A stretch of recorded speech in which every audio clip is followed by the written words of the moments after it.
My name is Mike Galicchio, and this is my Audacity Instructor draft for College Composition 2.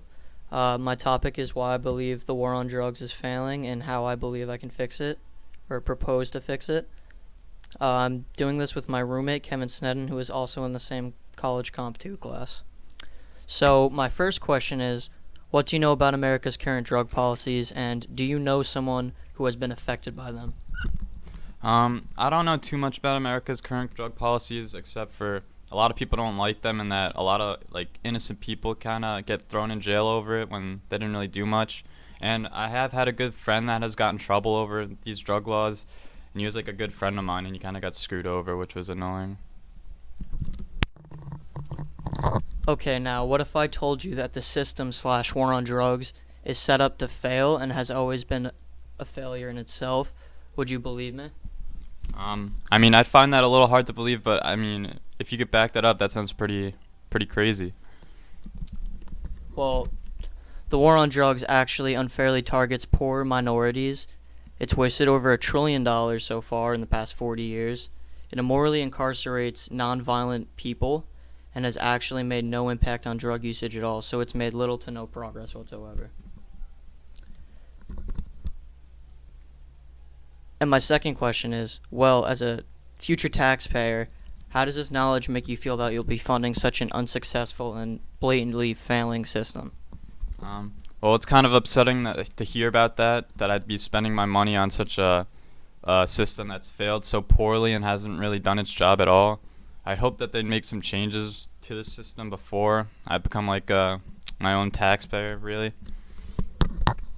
I've been doing research on this topic, so I have proof that all of this is true, that it is actually failing. So I'm asking you, why do you think it's still in effect if it's definitely failing? Do you think there's a reason why they keep this in position even though it's not working? I can't really say for myself. I feel like the government probably it's probably hard for them to change such a drastic policy they've been doing over the past however many years, and hopefully they'll start to reconsider it after looking at what's happened during this time and seeing how catastrophic of a failure it's been.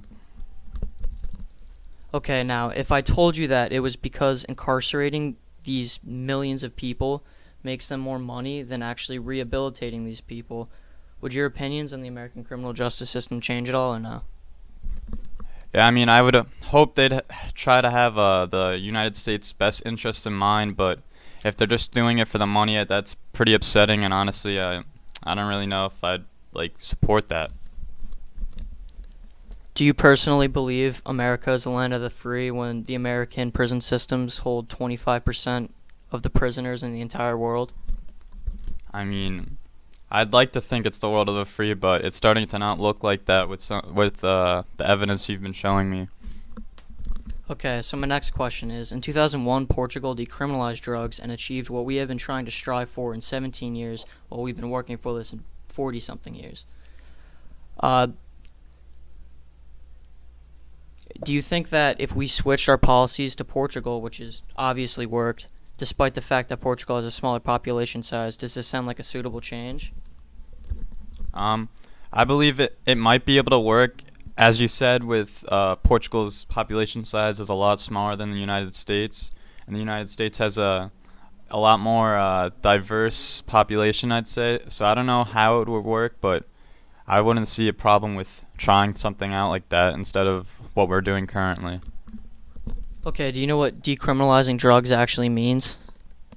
I believe it means that you can't, honestly, I'm not too aware, but it's not like it's illegal, but you can't be thrown in prison for it, is my basic understanding.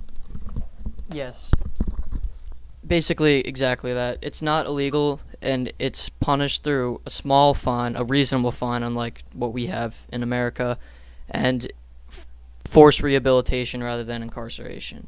And do you think that would be suitable? Do you think that would be more moral of our government, and that they would, if they took this route, they would care more about us, would you say?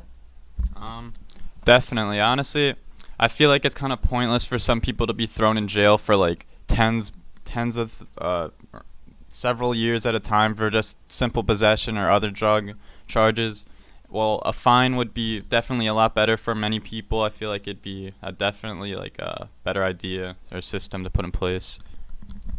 So now that you know that the American criminal justice system has been running a failing system for over 40 years, do you think now is a suitable time for change?